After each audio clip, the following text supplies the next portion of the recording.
Hate crime. A crime typically involving violence that is motivated by prejudice on the basis of race, religion, or sexual orientation. State-sanctioned hate crime. When the government acts prejudiciously on the basis of race, religion, gender, or sexual orientation, including but not limited to police brutality and judicial and/or legislative acts leading to the misallocation of justice in the continuance of the government's administration of hate crimes. Side effects include but are not limited to loss of life, loss of limb, loss of liberty, and the loss of the sense of justice for all. I'm talking about a system that takes them, makes them, practically breaks them, cuddles them, and protects them when they engage in and or practice state-authorized discriminatory practices against people of color. Practices based on misinformation, prejudice, and hate. It's not just one bad cop. Scratch that. It's the system. The whole gosh darn system. It's the state-ran, state-made, state-maintained state system of systemic discrimination, systemic hate, inbred in and handed down from one generation of authorized actors to another.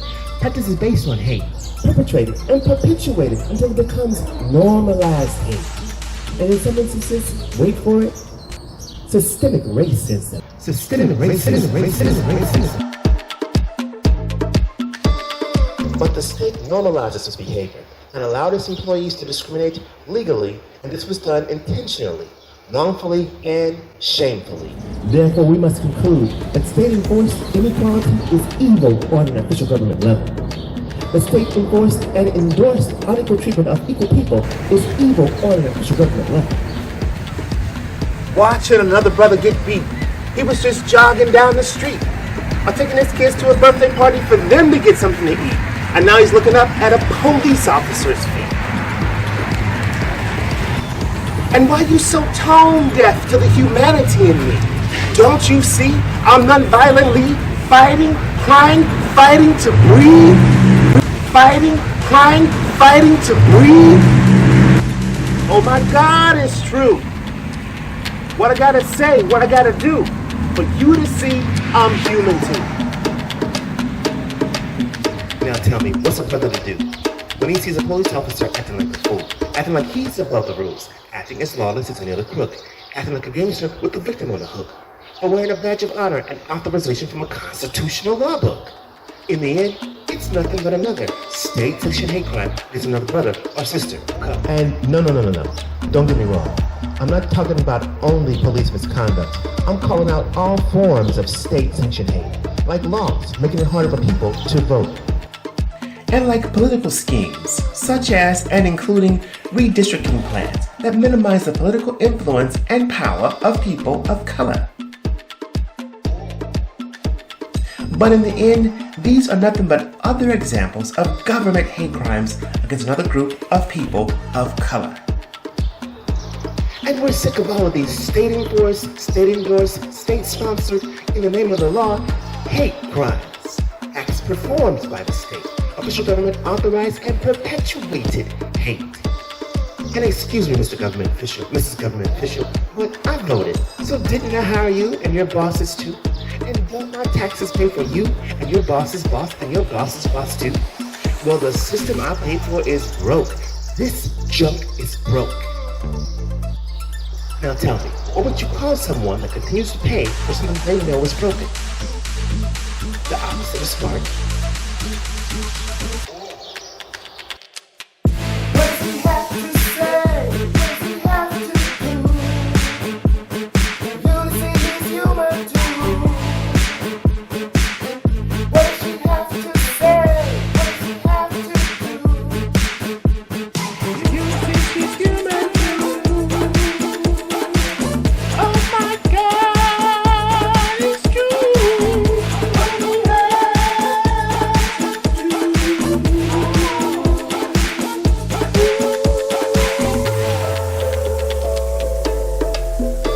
Now what's a brother to do about government hate that is inborn, inbred, all beaten down on another brother or sister's head? In the courts or on the streets, mistreated intentionally, impermissibly, but by official act, in fact, by a de facto law. With a wink and a nod, send another brother to his fate, all at the hands of the corrupted grace of the state. And why doesn't everyone know that the diversity of humanity reflects the creativity of true divinity? So we should embrace it with affinity. Thank you very much. But how is it that certain Americans think that they are better than their American-born brothers and sisters of color? Maybe it's because some of them prefer to cling to the misinformation they were taught when they were little children. I'm just saying. It's not just one bad cop. It's elected and appointed officials too. It's when they were taught values that were wrong, but they believed them all their life long. That wrong is right, that evil is okay, and looked at this way. But they don't know it.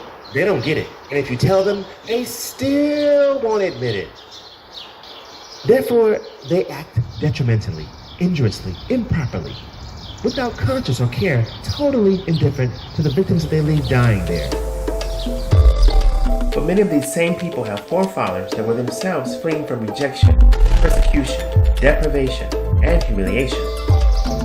And that's a historical fact, written in a poem by Emma Lazarus. Not like the brazen giants of Greek fame, with conquering limbs astride from land to land. Here at our sea-washed sunset gate shall stand a mighty woman with a torch, whose flame is the imprisoned lightning and her name Mother of Exiles. This is the part we hear all the time. Keep, ancient lands, your storied pomp, she cries with silent lips. Give me your tired, your poor, your huddled masses, yearning to breathe free. The wretched refuse of your teeming shores. Send these, the homeless, tempest-tossed, to me. I lift my lamp beside the golden door. This is my modernization of her home. Give me your tired, your poor, the huddled masses, yearning to breathe free. The wrecked refuse, the broken poor, the homeless, rejected immigrant peasant, fleeing with a lifetime of possessions all in a single plastic bag.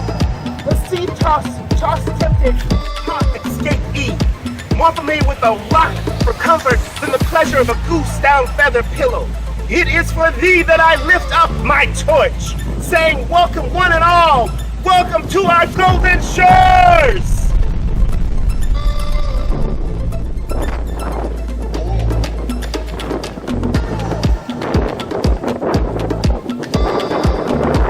Reality check, 1, 2, 1, 2. State-sanctioned hate is a clear and present danger to the continued existence of the state.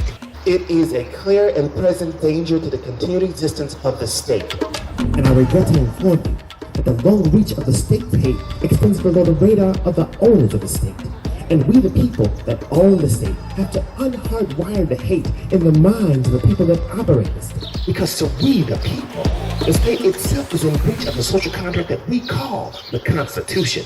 Therefore, we must have change.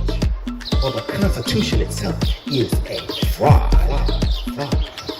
We need something that breaks the long arms of systemic hate. New laws outlawing evil acts and policies before it's too late. The founding fathers knew that the state would either adapt or die, and because only the dead lack the ability to adapt and grow.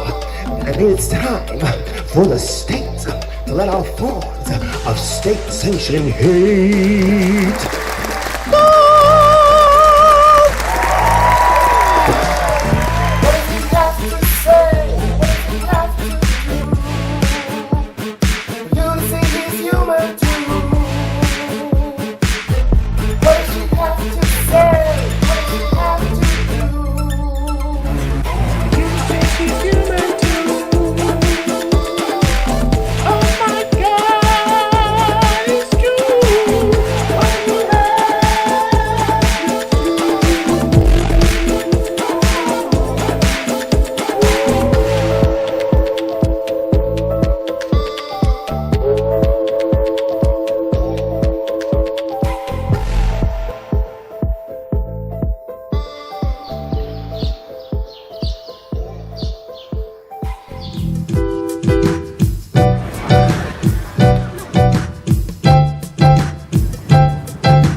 Hey, if you got anything out of this video and want to see more, please like it and subscribe now. My father's house.